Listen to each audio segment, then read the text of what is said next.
Reverend doctor Deeven Kumar గారు ఉన్నారు. వారు ముందుకు వచ్చి 2 నిమిషాలు ట్రిబ్యూట్స్ తెలియపరచవలసిందిగా కోరుతూ ఉన్నాను.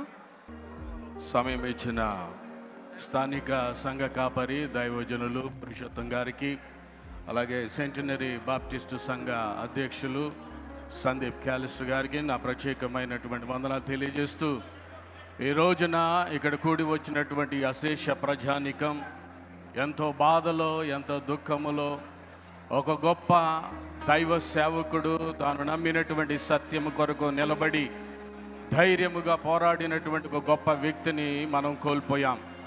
మరి ఇట్టి సమయంలో వారు లేనటువంటి లోటు ఇది ఎవ్వరూ కూడా తీర్చలేనిది. మరి సమయంలో వారి యొక్క కుటుంబము కొరకు ప్రార్థన చేస్తున్నాం. దేవుడు తన యొక్క సన్నిధిని వారికి మెండుగా అనుగ్రహించాలని ప్రార్థన చేస్తున్నాను. మరి మన క్రైస్తవ సమాజానికి ఒక తీరని లోటుగా, ఒక పెద్ద లోటుగా గొప్ప సాహసశీలి, లేకపోతే ధైర్యం కలిగినటువంటి సేవకుడు అని వారి గురించి చెప్పాలి.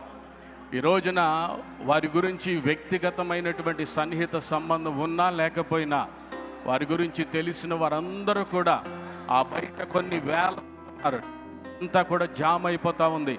సో ఇన్ని వేల మంది, అలాగే ప్రపంచవ్యాప్తంగా ఈ యొక్క లైవ్లో చూస్తున్నటువంటి కోట్లాది మంది ప్రజల యొక్క మన్ననలను పొందుకున్నటువంటి, ప్రేమను పొందుకున్నటువంటి గొప్ప దైవజనుడు.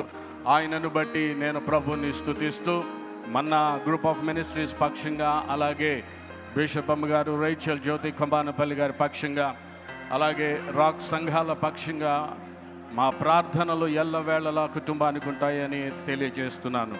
Thank you.